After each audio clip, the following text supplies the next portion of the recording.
Irmãos, vamos ler aqui o capítulo 3, versículo 21, que vai nos servir inicialmente o texto para a gente continuar falando sobre a necessidade e importância da oração. Assim diz a palavra do Senhor, Lucas 3, 21. E aconteceu que, ao ser todo o povo batizado, também o foi Jesus. E estando ele a orar, o céu se abriu, e o Espírito Santo desceu sobre ele, em forma corpórea, como pomba.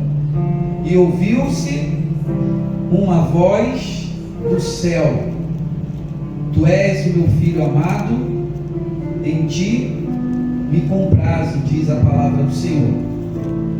Meus queridos irmãos, igreja do Senhor, o Senhor Jesus teve uma vida muito simples, porém muito ativa. Jesus foi uma pessoa simples. Jesus nunca ostentou nada como nós vemos tantos homens de Deus hoje ostentarem. O Senhor, o maior de todos que pisou nessa terra, viveu uma vida simples, que deveria servir de exemplo para aqueles que até mesmo pregam o seu evangelho. Jesus foi uma pessoa simples, veio de uma família simples, viveu de forma simples, mas teve uma vida muito intensa. A vida de Jesus não foi uma vida sem intensidade. Jesus viveu de uma forma muito permanente em atividades. Quando nós lemos sobre o Senhor e como ele viveu, principalmente, o que nós temos de relato, porque a Bíblia não tem relato de algumas fases da vida de Jesus. Fala alguma coisa brevemente sobre a sua infância e depois fala, como nós lemos aqui, já a sua fase de início de ministério, mas não há registro sobre a juventude, a adolescência, como um todo de Jesus. Não há detalhes sobre isso. A Bíblia não nos fala, então não temos por que inventar alguma coisa sobre essa fase. O que nós podemos cogitar é investigar naqueles livros que falam sobre a vida nos tempos de Jesus, Israel no tempo de Jesus, como era a cultura, como era a sociedade, e ter uma ideia daquilo que, dependendo da idade, as pessoas faziam. Há livros que falam sobre isso, mas que não podemos afirmar que Jesus tenha participado, de forma literal daquilo que podemos ler. Mas Jesus, desde que começou o seu ministério, desde que os evangelhos começam a relatar a vida do Senhor, é uma vida muito intensa. Jesus foi a um casamento, Jesus ia nas casas, se nós fizermos uma lista das casas que Jesus foi, você lembra de alguma? Você lembra de alguma casa na Bíblia que Jesus foi? Zaqueu. Casa de Zaqueu, Lázaro. A casa de Lázaro, Marta e Maria, na casa de Pedro. Jesus foi na casa de Levi, no almoço, na casa de Jairo, Zaqueu. na casa de Zaqueu, no almoço. Jesus foi na casa de um homem chamado Simeão, que era fariseu. Jesus ia nas casas. A vida era muito diferente, da nossa. E até uma coisa interessante, eu havia estudado há algum tempo atrás sobre as casas no tempo de Cristo. E o autor do livro, ele diz que as casas tinham, os judeus tinham uma relação muito diferente que nós temos com a casa. Para nós, a casa é um lugar onde a gente passa muito tempo. Para eles era um lugar só para dormir, porque a vida ela era vivida fora de casa. Um lugar para refeição, um lugar para descanso, mas por aquele tempo se vivia mais fora de casa do que dentro de casa. A casa não era por aquele tempo aquele lugar em que a gente constrói palacetes, a minha casa, o meu lar. Não tinha esse aspecto. As casas eram bem simples e eram usadas para as coisas mínimas, ou seja, a vida social se vivia na rua, se vivia no convívio com as pessoas, e Jesus participava disso. Jesus foi em muitas casas, Jesus andou em muitos lugares. Eu fiz uma relação aqui dos lugares por onde Jesus andou, conheceu pessoas, viveu o seu ministério, Jesus andou na Galiléia e na Judéia, em Belém, Nazaré, Cafarnaum, Caná, Jerusalém, Samaria, Betânia, Decápolis, Jericó, Sidom, Magdala, Betesda. Você vai vendo. Então Jesus foi para Cafarnaum, chegando em Betesda, chegando em Betsaida. Jesus tinha essa atividade diária, muito diferente de nós, né? Principalmente no RJ21, né? Do jeito que a coisa está hoje, a gente prefere mesmo ficar até em casa. Está complicado hoje ir para a rua fazer muita coisa, né? Mas por aquele tempo era diferente. Era possível andar nas ruas. E Jesus fazia muito isso. Jesus teve um ministério muito intenso.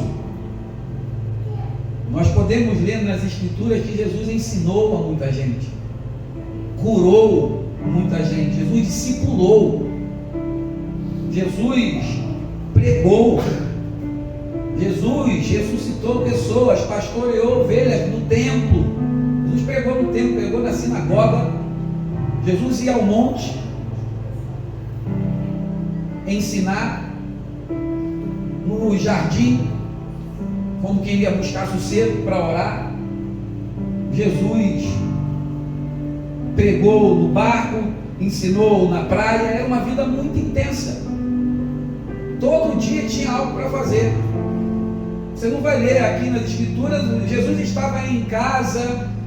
Poucas vezes se há relato de que ele estava em casa. Maratonando, né? Pois é. Então Jesus tinha uma vida muito intensa. Eu estou insistindo nessa ideia de uma vida intensa de Jesus, uma vida social e ministerial de muitas atividades, só para te dizer que apesar dessa vida intensa e de tudo isso que Jesus conseguia fazer, ir na casa de um, curar a filha do outro, curar a sogra de Pedro, e saía dali, ia na casa do outro, e almoçou na casa de Levi, e foi na casa de Jairo, e além disso tudo, apesar disso tudo, nunca lhe faltou tempo para orar. Tinha uma vida muito intensa, mas a oração sempre foi um estilo de vida do Senhor Jesus. E nós damos desculpa, porque nós não temos tempo para orar. Até queria orar, pastor, mas eu não tenho tempo. Então, olha para a Bíblia e conversa com o Espírito Santo, esse negócio aí de não ter tempo para orar. Porque Jesus viveu uma vida intensa, muito mais intensa do que a minha e a sua, né? A forma como a gente consegue viver passa muito longe da vida que Jesus viveu. E ainda assim, ele nunca deixou de orar. E talvez ninguém nas Escrituras tenha orado mais do que Jesus. Às vezes o que nos falta é uma administração sincera do nosso tempo. Tempo temos, é que não queremos. Temos outras prioridades. Tempo para outras coisas. Tem tanta coisa para fazer que não dá tempo nem de orar. Imagine Jesus ouvindo a nossa declaração de não ter tempo, né? A oração estava presente na vida de Jesus. Era um estilo de vida, era uma prioridade, porque ele tinha prazer em falar com o Pai. A vida de oração de Jesus não era só uma vida de oração casual. E não é a primeira vez que eu falo isso aqui. Não era só vamos orar porque temos uma conta a pagar e temos que pagar imposto para César, vamos orar. Alguém está doente, não, vamos orar porque alguém está doente. Não era essa a vida de oração. Jesus tinha prazer em falar com o Pai. Uma vida regada de oração. Jesus conseguia estar sozinho com o Pai, fosse no meio de uma multidão, quer fosse no meio de uma multidão, quer fosse num monte, num jardim isolado, ele conseguia estar em oração. coisas que nós podemos fazer também. Nós podemos olhar para a vida de Jesus e aprender que é possível, mesmo em meio a tanta agitação, nós estarmos ali orando. Prazer em orar. Isso precisa ser gerado em nosso coração. Assim como nós temos prazer em outras coisas, assim como nós temos satisfação em talvez estar em casa, falar da televisão, né? Desde falou ali da televisão, né? A gente tem prazer de estar sentado naquele sofazão de R$ 2.500 que te abraça assim. Alguém entende esse sofá, gente? Que abraça assim, aquele grandão que estica a perna. Porque lá em casa não é assim, né? Não vou nem te contar a história do sofá lá de casa para não ficar triste. Sabe aquele prazer? Agora eu vou assistir o meu Flamengo jogar. Aquele prazer, é esse tipo de coisa. É lógico, não estou fazendo a comparação de estar na presença de Jesus ser igual a estar na frente de uma televisão vendo alguma coisa, mas eu falo do prazer de fazer alguma coisa. Coisas que a gente gosta de fazer, aquele tipo de coisa que nós vamos falar, não me atrapalha não, porque eu estou aqui agora fazendo alguma coisa, sabe isso? Esse desejo de chegar logo àquele momento para ter alguma atividade. Não sei se você tem algo assim, né? Mas esse prazer de estar na presença do Pai, de falar com o Pai, de ter comunhão com o Pai, Jesus era assim. E Jesus muitas vezes orou, ou sempre orou, principalmente diante de momentos de grandes decisões. E eu já falei sobre isso aqui também.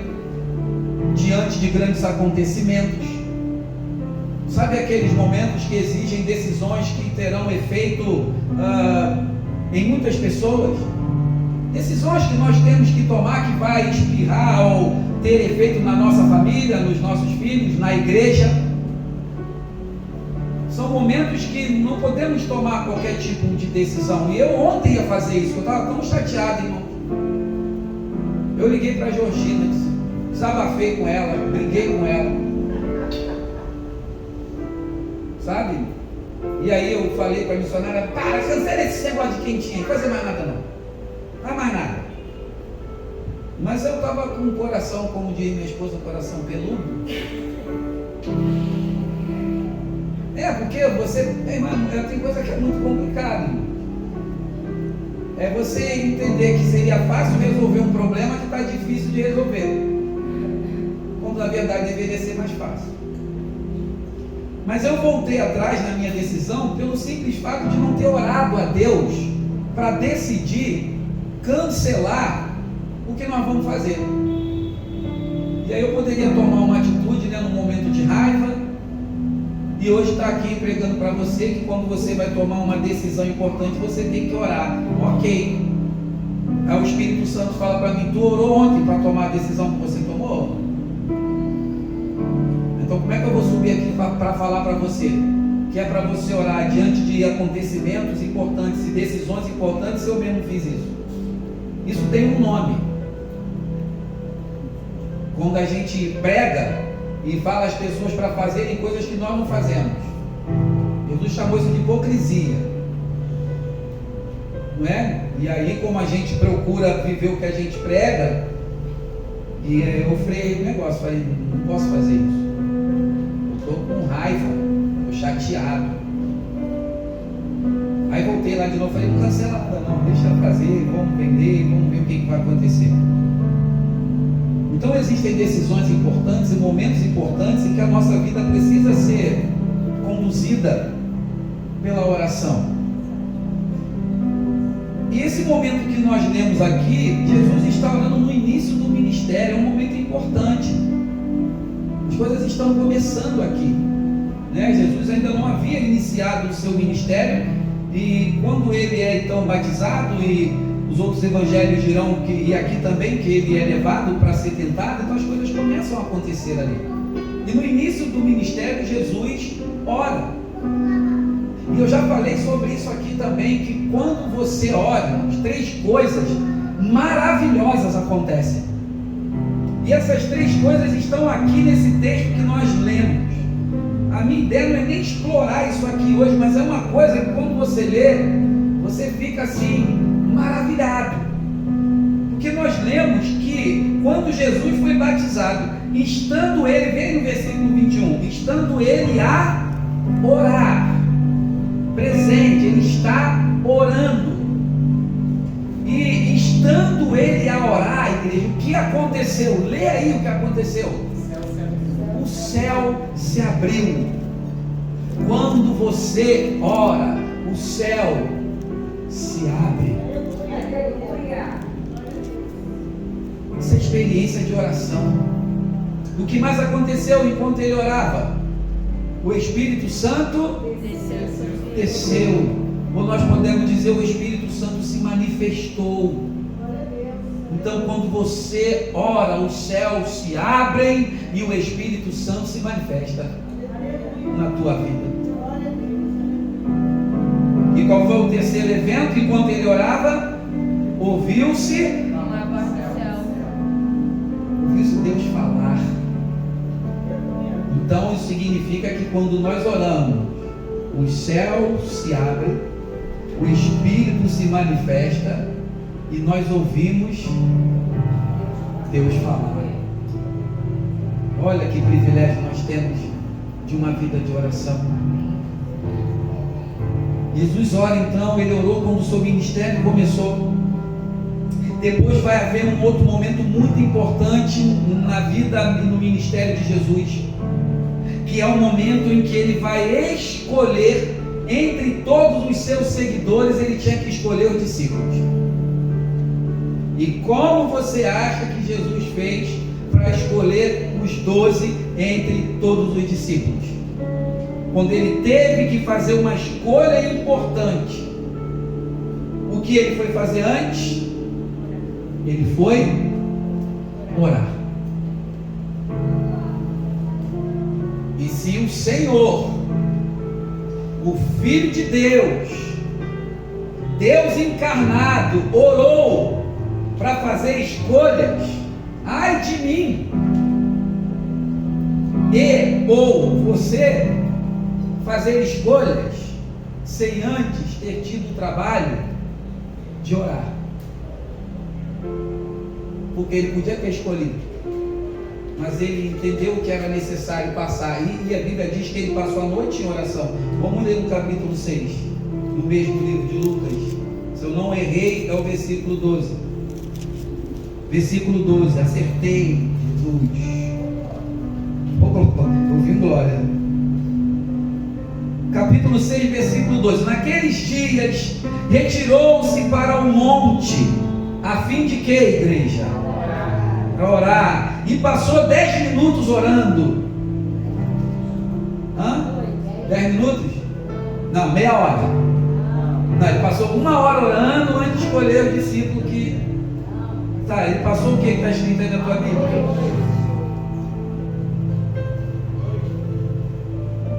Não é que eu sou mulatinho, porque se eu fosse branquinho, acho que eu ia ficar vermelho lendo isso aqui.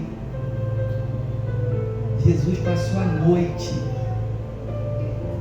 orando a Deus para escolher aqueles que seriam discipulados. Uma noite inteira orando, porque entre aqueles que ele havia de escolher, um viria a trair. Olha, não há relatos de qual foi a oração, mas a continuidade diz então: naquele dia retirou-se Jesus para o monte a fim de orar, e passou a noite orando. E quando amanheceu, chamou a si os seus discípulos e escolheu 12 entre eles, os quais deu também o nome de apóstolos. Era um momento importante? Claro que era. Jesus ia escolher aqueles que dariam continuidade ao ministério, à obra de Deus na terra. Era uma escolha, era um momento decisivo e um momento importante. Olha o que vai dizer o texto. E quando amanheceu, chamou a si os seus discípulos e escolheu os 12, entre eles os quais deu também o nome de apóstolo: Simão, a quem acrescentou o nome de Pedro, e André, seu irmão, Tiago e João, filho de Bartolomeu, Mateus e Tomé, Tiago, filho de Alfeu, e Simão, chamado Zelote, Judas, filho de Tiago, Judas Iscariotes, que se tornou traidor. Mas a Bíblia também diz que desde o início Jesus sabia quem é que o havia de trair. Então ele escolheu até aquele que ia traí-lo. Era a propósito de Deus, tinha que acontecer dessa forma. Sabe, então quando nós temos decisões importantes a tomar, quando nós temos acontecimentos importantes a acontecer, nós precisamos buscar a Deus em oração. Que nós tenhamos essa maturidade, porque é imaturidade espiritual nós tomarmos decisões sem sequer submetermos a Deus a nossa decisão em oração. Quando nós somos maduros espiritualmente, nós entendemos que é necessário tirar um tempo para orar antes de fazer uma escolha, qualquer que seja. Não há decisões ou escolhas tão insignificantes que você precise fazer ou tomar que não necessite passar por oração. Aleluia. Seja a mais simples decisão que você tiver que tomar. Eu recebi um convite aqui, pastor, para eu ir ora a Deus. É que às vezes a gente quer saber o que você acha. Eu? Ora a Deus? O que Deus acha? Sabe, nós precisamos ter essa maturidade. Nós precisamos desfrutar dessa bênção, porque isso é uma bênção. Nós temos um Deus que ouve as nossas orações, que nos dá direção, que nos guarda. Isso significa que em muitas das nossas orações, o que Deus vai nos falar é um não enorme, porque é do teu bem. Em toda oração vai ter um sim. Talvez a maioria tenha ou não, que as nossas ideias, o nosso coração enganoso. Então Jesus tinha uma vida cheia de oração, tempo precioso para orar. Jesus orou quando se aproximava ao fim do seu ministério. Ele orou quando, como ele mesmo vai dizer, a alma dele estava profundamente angustiada. Ele vai dizer que ele estava triste até a morte. Então eu aprendo aqui que quando eu estiver como eu estava ontem, eu não tenho que manifestar a minha ira, esbravejando a minha insatisfação. Eu devo dobrar o meu joelho e orar. Mateus capítulo 26.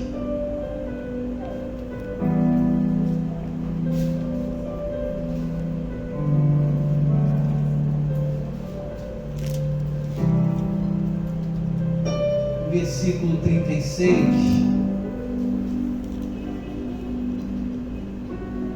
Em seguida foi Jesus com eles a um lugar chamado Getsêmani. 26, 36. E disse aos seus discípulos: assentados aqui, enquanto eu vou ali fazer o que, igreja? Orar. Senta aí, fica aí que eu vou ali orar.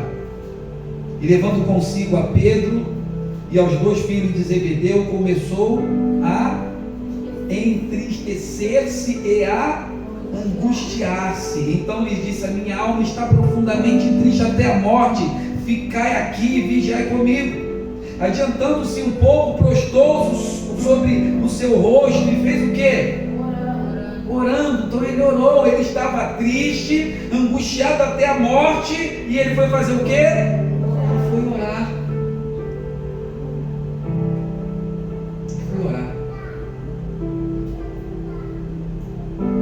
Ele disse: meu pai,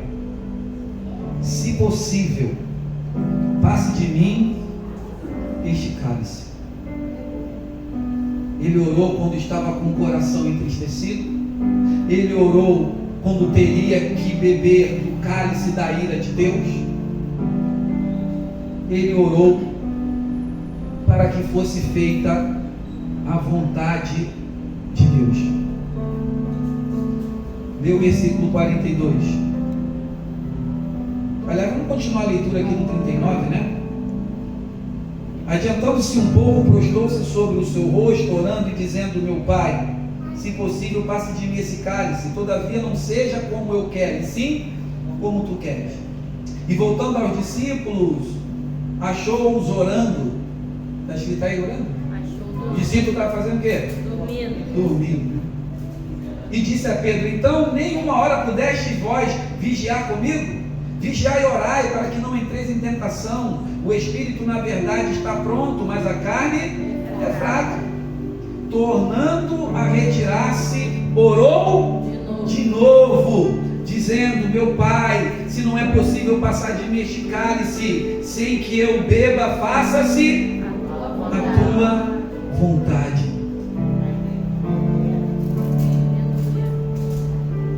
Ele orou para que fosse feita não a sua, mas a vontade do Pai.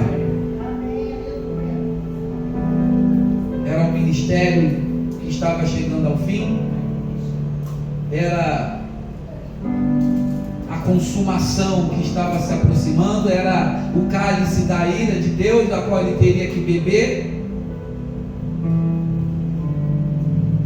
Mas em todos os momentos